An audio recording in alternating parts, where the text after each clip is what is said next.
Hello! Happy Tuesday, everyone. I'm JimClassic, and you are watching Geeking It. We're gaming it tonight. Geeking It. And, well, a little bit ago, I just got done watching the season finale of Ashoka.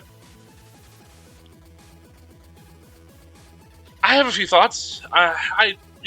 Overall, not to bury the lead, I thought it was okay. Do have a few. I jotted down a few notes that I want to talk about. So a lot of the stuff is going to be unscripted. It's going to be a little kind of off the cuff. It's just going to be me rambling. If anyone is watching right now and wishes to chime in the chat, that's why I have the chat window open and available. Feel free to chime in with your thoughts. Let me know what you think. If no one is chatting, then, screw it. I'm just going to be talking and rambling and just giving my thoughts. So, if you wish to watch or lurk in silence, that's fine. I'm going to be saying stuff no matter what. Anywho. So yes, tonight's episode of Ahsoka, episode 8, season finale.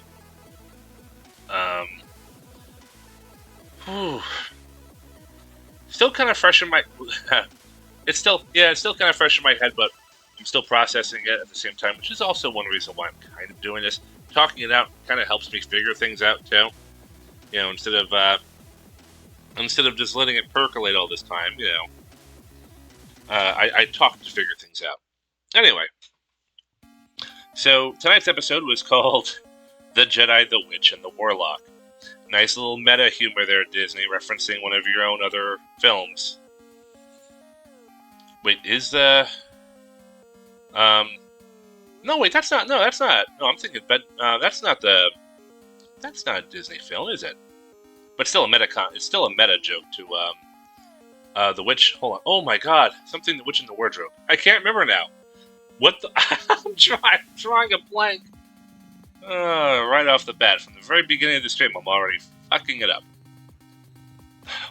This is going to bother me if I don't look it up right now. I'm sorry. Something the witch and the wardrobe. And it's gonna drive me crazy unless I can... I'm just going to type witch and the... wardrobe. So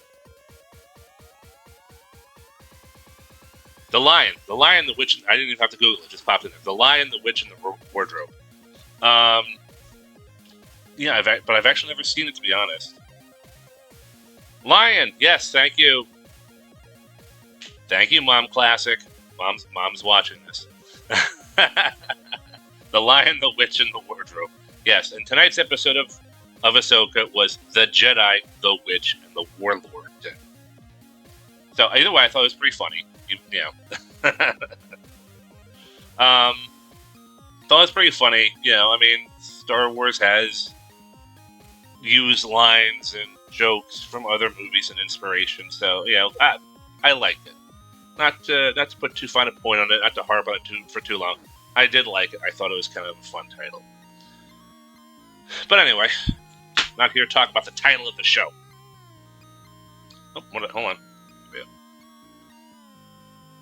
Starting off with the Chimaera, docked into the Night Sisters Tower. It's always cool to see that ship docked there. And so far in the last 3 episodes. Now, this is not from tonight's episode. I don't have pictures of tonight's episode.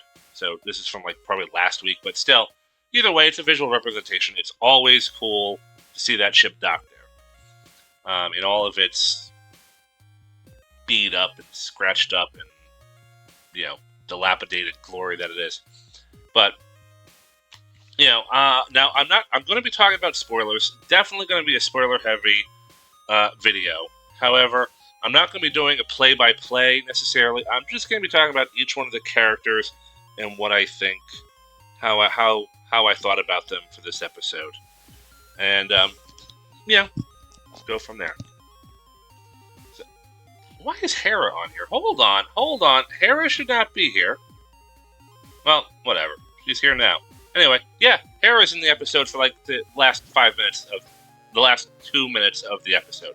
So I guess that covers Hera. I guess I must have just forgot to take her out. Thrawn! There we go. So, Thrawn is as still kind of keeping within character. I did like the comment that he once fell victim to the heroics of the Jedi, and he's never doing that again. Referencing the last episode of Star Wars Rebels, where, well, I guess he fell victim to the heroics of a Jedi. And where old Thrawn, where the previous version of, not version, but older Thrawn from Rebels didn't really understand the Force, and probably didn't really care to understand it, has a greater appreciation of it now, especially now that he's been defeated and stranded in another galaxy as a result of it, which is why I find it rather interesting that he has aligned himself with the Witches of Dathomir, and I like how he's always standing in, observing the witches doing their magic, basically.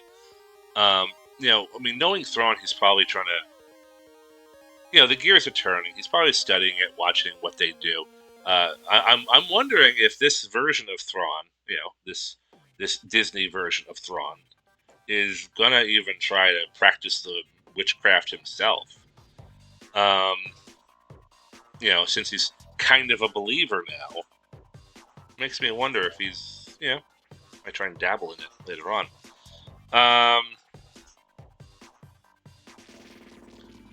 Morgan Elsbeth, she's been, she's kind of been in the show. She is definitely not our main villain. Thrawn was our main villain. Well, Thrawn was the boogeyman character. I don't really know if there is a main villain in this show. That's the thing. I guess it would be Thrawn. He is our final boss battle, I guess. Yeah, he's the main villain. But like Morgan is kind of like just the support goon. Not goon. No, she's not a goon. She's definitely higher up than that. I mean, if it wasn't for her, none of this would have happened. They wouldn't have gotten to Thrawn in this other galaxy. But like, she's definitely not our lead villain. She's like our, I guess, second in command villain. I don't know. I don't know how to put it. I'm having trouble finding the right word. But, for her services to the Empire and to Thrawn and to the Night Sisters, she is granted what they refer to as the Gift of Shadows. And some Night Sister ritual, and then, once again, Buddy Thrawn was watching over it, kind of, knowing him, studying it, and the grandmothers had, or great mothers had gifted her with what's called the Blade of Talzin, which that would be a reference to Mother Talzin. So, if Mother Talzin was the head of Dathomir, of the Dathomir Night Sisters, are the Great Mothers higher up in the food chain than Mother Talzin, or less? Or is Talzin a name kind of like Darth is a name for the Sith? It's more of a title than it is an official name. So it makes me wonder, because I don't, I know a lot. I know a lot about Star Wars. I don't know the intricacies of the Night Sisters specifically, so maybe Talzin is more like a given name to like a head witch. Like maybe all three of the Great Mothers go by the name Talzin. I don't know. Either way, Morgan levels up. She looks a little bit more like the other Night Sisters. And, it definitely indicates that she's going to be a problem later on in the episode. Huyang is always fun to watch. I really enjoyed how him and, well, I know, yes, I did enjoy it at first. And I'll get to why I say that now. But I did at first enjoy how Huyang and Ezra were kind of bickering with each other while Ezra was building himself a brand new lightsaber. Now, not to focus too much on this, but I did ask myself, well, if the Force is his ally and he didn't want his old lightsaber back from Sabine, why is he building a new one? Now, maybe you could make the argument that the stakes are too high for him not to be armed, and maybe that's the reason. But I did like how him and Huyang were kind of bickering about like, oh, you're messing up my organization. You have a method, but you're not organized. And how Ezra mentions like, oh, how his former master was Kanan Jarrus, and Huyang's like, oh yes, I do remember him. And he found a part. He found a part that was similar to Kanan's lightsaber. So that was cool. Ezra got to build himself a new lightsaber, and it vaguely resembled that of Kanan. So I kind of dug that. I totally dug that. And he's talking about I love how insightful this freaking droid is. Most droids in Star Wars don't understand the Force. They don't care about the Force. And even though Huyang is a droid who will never be able to wield the Force, he sure as hell understands the dynamic between master and apprentice. Oh man, I should have. I wrote down a note that he said something about challenging as it is meaningful. Probably talking about the master and Padawan relationship. And he's talking to Ezra about the dynamic about him and Kanan, but of course in the background you see Sabine, and it really, Huyang is really talking to Sabine because Sabine and Ahsoka they're not really great for each other as master and apprentice. It's I don't like it. That is so forced. Those two are like oil and water.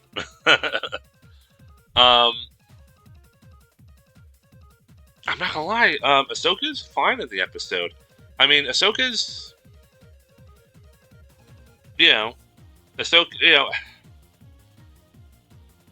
Ahsoka as a character is the least interesting character in her own show. I thought.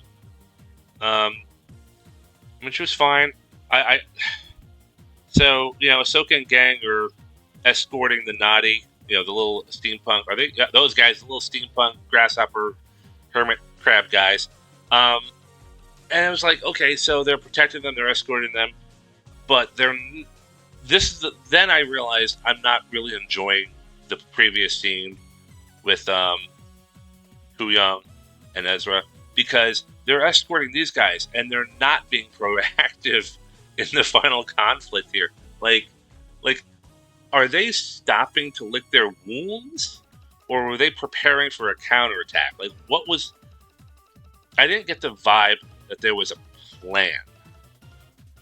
It just, they're talking, they're bonding.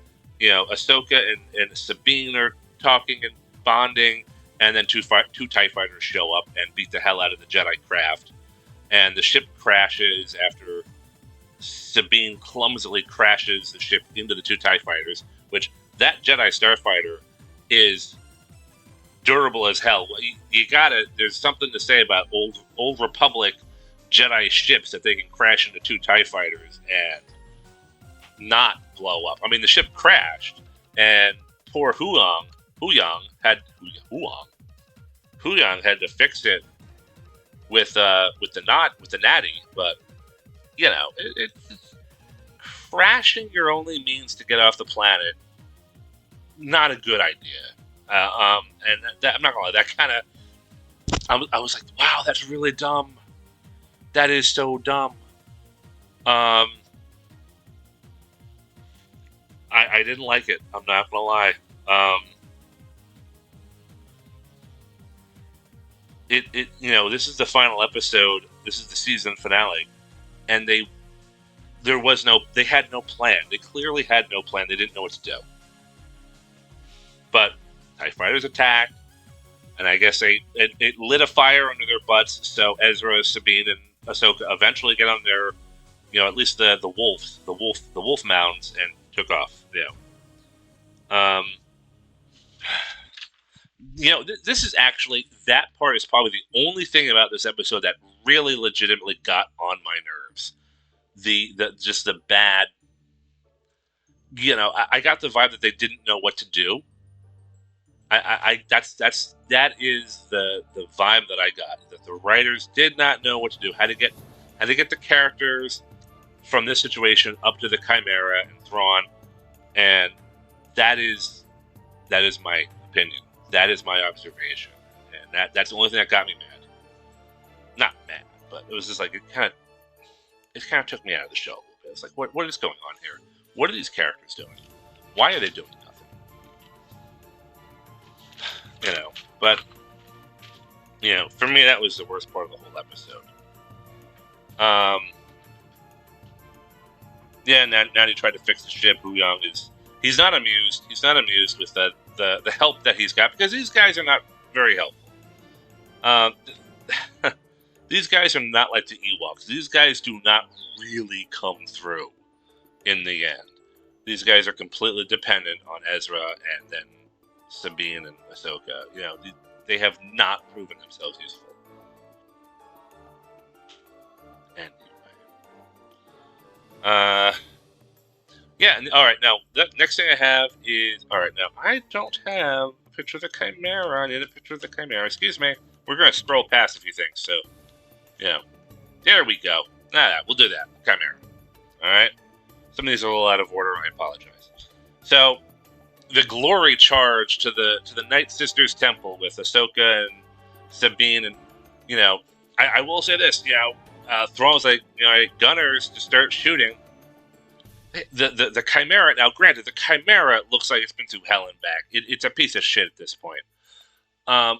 But, all of the capital guns that are on the ventral section of the ship are just shooting down on the ground. These are cannons. These are not, laser blasters that the Jedi can just deflect with their lightsabers. These are guns. These are big ship-to-ship guns. Not one of these things blasted the hell out of Ahsoka and gang. I thought that, I'm like, all right. So my first thought, okay, it's absolutely crazy. This is exactly something Anakin would have done, which checks out that Ahsoka would do the same thing. But at the same time, it was like, you have to be kidding me that these heavy-duty guns are not doing anything. All right, so there were a couple of things that took me out of this episode. I mean, maybe call it luck, maybe just call it Stormtrooper bad aim syndrome. I don't know what you want to call it. But it's like, okay, you guys can't shoot for shit. Or maybe the Chimaera really is in that bad a shape that they can't lock onto a target. Okay, we're going back. Nope. Well, no, we'll get to Sabine later.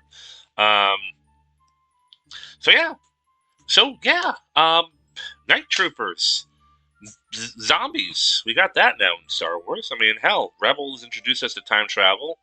The Ahsoka series introduced us to zombie stormtroopers. Now, I understand this is not the first time a zombie stormtrooper has happened. I think in the Clone Wars, there was some kind of a parasite that was affecting the clone troopers. Wish I could remember the episode. And I think there's a novel called Death Trooper. I don't know if that's expanded universe or Disney canon. But, expanded universe and Disney canon, we're two different avenues. So this is not the first time we've had zombie stormtroopers. But I'm not going to lie, I did not see it coming. Ahsoka and Sabine and Ezra, or, taking down the first wave of stormtroopers or mowing them down. Sabine is definitely better with her blasters than she is with a lightsaber. Like, just take the lightsaber away from her. Just let her stick with the gun. She's better off with the double pistols. And then all of a sudden, the Night Sisters do their magic, and these stormtroopers just come back from the dead. You even saw like green light coming from the insides of their eyes. So, and I liked how like they look to Ezra. I'm like, has this happened before? I was like, no, this is new. So this tells me this is the first time he has seen this happen. So, this sounds like this was an experiment or a gamble on Thrawn and the Night Sisters' part, and it's kind of cool. Like, it it did increase their threat level a little bit because, I mean, stormtroopers are for the most part gun fodder. This time, gun fodder that won't die. I kind of liked it. I dug it. I did dig it. All right. Now I don't have the again, I don't have any pictures from this particular stream or from this new episode, but the Ahsoka versus Morgan Elsbeth. I liked it. I mean, Morgan got that sword of Talzin, and they were matching. They were matching, blow to blow, and it wasn't bad. I mean, they were ducking and rolling, and they were doing some, a little bit of choreography. It wasn't bad. I mean, so far, no Star Wars movie has surpassed the prequels when it comes to the fancy footwork. But this wasn't bad. This was a fun sword fight. I wasn't entirely sure. I mean, obviously, I knew Ahsoka was going to live, but I didn't know. I didn't know that Morgan Elsbeth was going to get killed off. Maybe she was going to get rescued. Maybe she was going to be the villain of season 2. I don't know, but ultimately Ahsoka did win out, and I didn't mind it. Death Troopers. We see a couple of Death Troopers. The Death Troopers were fighting off Ezra and Sabine, respectively. These guys apparently definitely have better armor than your average Stormtrooper, since the blasters didn't seem to do much. And one of the Death Troopers had his helmet blasted open and had kind of a zombie face underneath. So now the Death Troopers were an anomaly ever since Rogue One, because they never spoke. So maybe they were, either their transmitters were scrambled, or they were always looking like that. I don't know. That begs for more questions. Was that your average Death Trooper, or is there something more nefarious to the Death Trooper under the armor? Or did something worse happen to that particular Death Trooper? Because that was definitely that was definitely a zombie mouth that you saw under that helmet. So yeah, our Death Troopers also zombies. Yeah, that's right. So yeah. Now, unfortunately, this is. I thought this might have been a promotional picture, and maybe it is. I don't know if this is fan art. I don't know. I just found it on Google. Like I said, I thought this was promotional art, but yes, we can.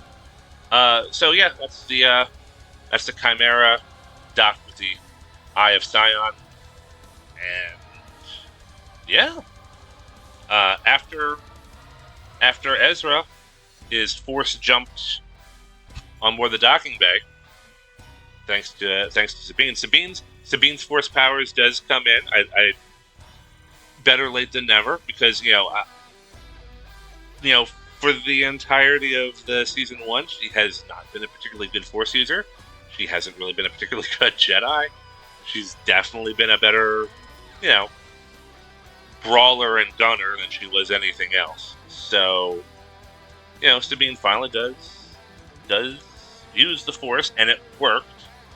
So, maybe there's some potential to her now. Before I saw no potential at all. Now, maybe there might be something for her. But yeah, Ezra gets on board the Chimaera thanks to the force push and force jump. I really liked how where is he?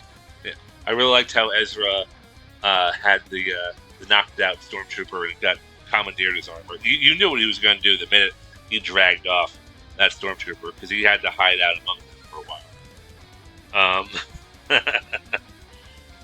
Ezra, for me personally, Ezra has stolen the show. Ezra and Thrawn have definitely stolen the show for me. Have taken the focus away from Ahsoka, and I'm not sure that's a good thing. I've always liked Ezra. I've always liked Thrawn. Hell, I've always liked Ahsoka, but the two supporting characters have definitely stolen the show for me. Hope now maybe in season 2 that might change. I'm really hoping this is season 2. But let's see. Hold on. Yeah, Thrawn. our boy Thrawn, he monologues for a little bit after the Jedi fighter is working again. They're chasing the Eye of Sion, and yeah, Thrawn got away with it. They left Presidia for the Star Wars galaxy. They're homeward bound, and Ahsoka and Sabine are now stranded there in this strange new galaxy. Okay, a bit of a cliffhanger. The show ended on both a cliffhanger and a resolution. It's kind of a mixed bag. Yeah, it's a cliffhanger because Ahsoka and Sabine are now the ones stranded, and Huyang. Huyang is there too. Thrawn has made it back to the Star Wars galaxy, but yeah, at the same time, Ahsoka has kind of made peace with it. She believes that this is where she's supposed to be, mostly because she saw the owl.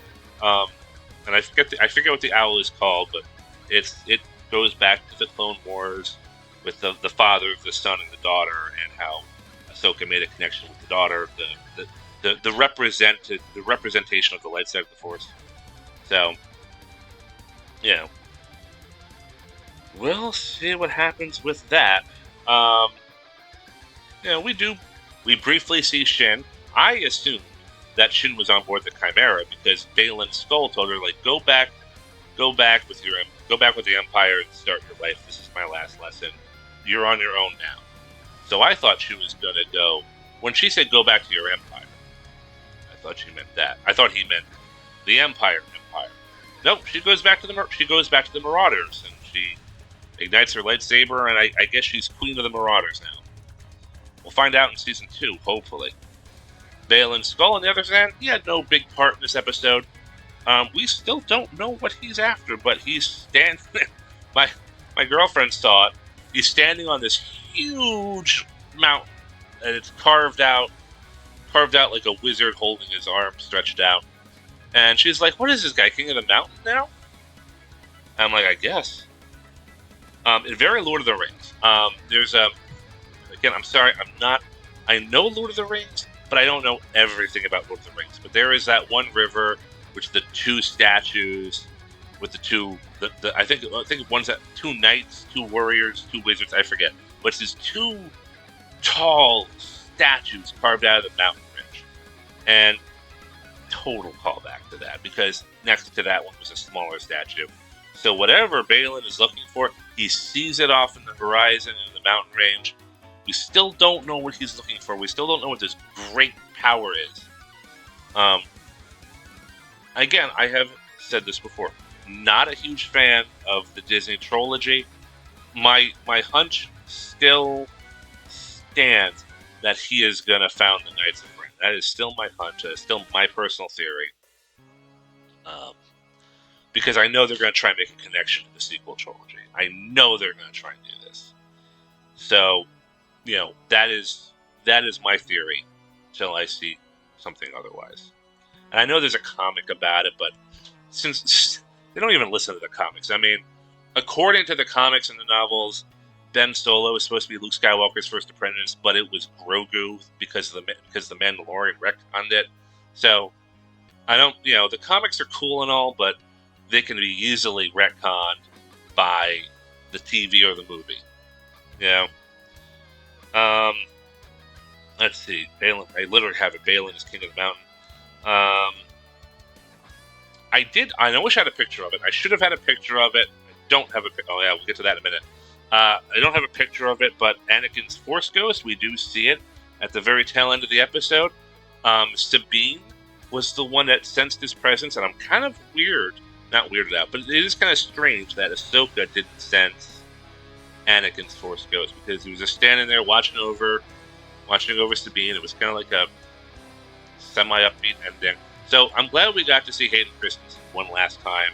Well, not one last. I'm hoping it's not one last time, but to wrap up the show, to wrap up the season, I'm glad we got to see him at least a third time. I'm cool with that. Let's see. Sabine is a Jedi, Force grab, Force push. Okay, yeah. So yeah, good for Sabine. I said it earlier. She finally, because of that battle with the Death Trooper, Force grab and Force push have been unlocked finally. In my opinion, though, she is still better with the guns. She's more proficient with her blasters than she is with the lightsaber. You know? Excuse me. You know, Luke's Jedi Order allowed Jedi to use guns. I think Sabine should just stick with the double guns. What I wrote here. What is Balin searching for? I already covered that. So Thrawn is back in the Star Wars galaxy. What is his next move?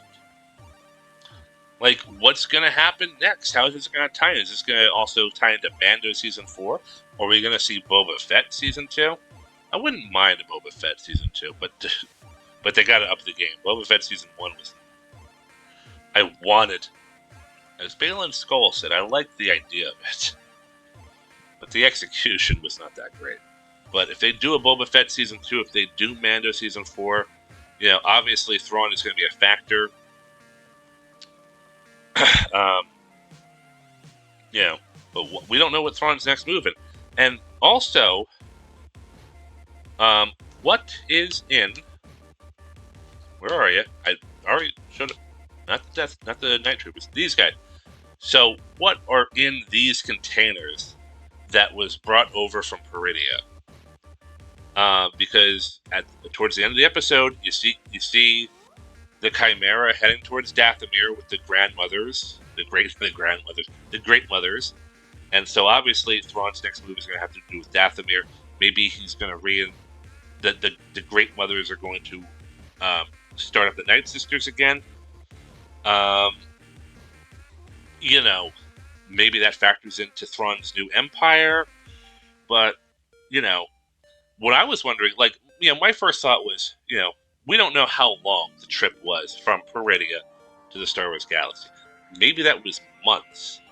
Maybe those were all just supplies built up so that, you know, the troops would have food and provisions for that long trip. Or, my other thought is, what if there's sarcophagi? What if the Great Mothers could bring recently dead stormtroopers back to life? What if these are sarcophagi? And what if the Great Mothers are going to bring those dead bodies to life? Are they going to be just more troop fodder, or are they going to be other Night Sisters? Those are some interesting thoughts right there. I mean, looking at this picture right here, they look a little bit small to be coffins, but I mean, we're talking you know, the Night Sisters use the Force. They use a perversion of the Force, but they do use the Force. And yeah, if the ability to destroy a planet is insignificant next to the powers of the Force, maybe whatever is in their sarcophagi can be brought back to life through the perversion of the Force. I don't know, but like, you know, what's Thrawn's next move? What is he planning? And also, quite frankly, how is this going to conflict with the Disney trilogy? Like, you know, I mean, granted, there's probably a 20-year gap. It's probably a 20-year gap at this point between Thrawn's return and The Force Awakens. So, but, like, Thrawn is obviously off of the board by The Force Awakens. Zombie stormtroopers obviously did not work out because they're not in The Force Awakens. So, how does this conflict with the sequels? How does this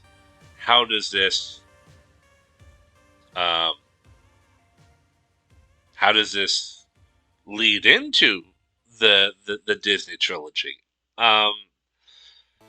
Or are we just going to pretend it didn't happen? I don't know. I am looking forward to Season 2. I'm hoping for a good Season 2. You know. And, yeah, I'm looking forward to it. This is... So, my opinion, the 8 episodes of Ahsoka, the Ahsoka series didn't, like, save or condemn Star Wars, in my opinion. because there's, some people are saying, oh, Dave Filoni and Jon Favreau, they're saving Star Wars. I don't know, maybe they're trying to save Star Wars? But personally, I see Star Wars as a damaged brand. I see it as a very, very damaged brand right now. I mean, just, they don't always seem to know what they're doing these days. And, I think, I do believe that Dave Filoni is trying to make something good. I do believe Jon Favreau is trying to make something good. I don't think Ahsoka was all that fantastic, but I didn't think it was all that bad. What it did wrong, I think, okay, they did wrong, maybe they made a few missteps. What they did right, I think they did right. For example, the World Between Worlds and Anakin. I thought that was handled pretty well. Even though at first I didn't quite understand Anakin's final lesson to Ahsoka, I still enjoyed it. And after talking it through, I think I did kind of understand it. Ahsoka's lack of personality, I'm not a big fan of. Sabine training to be a Jedi, I really was never entirely on board with it. And, I'm still not 100% on board with it, but, I don't dislike Sabine, so let's see what happens. I mean, if, Kanan and Obi-Wan and Yoda, if the Force does flow through everyone, I suppose everyone and anyone does have the potential to wield it. So maybe this is that one example where, anybody and everyone is capable of wielding it if you just believe hard enough. I mean, hell, even Leia had a very late start using the Force. So, Sabine might make a decent Jedi if Sabine gets out of Sabine's way. That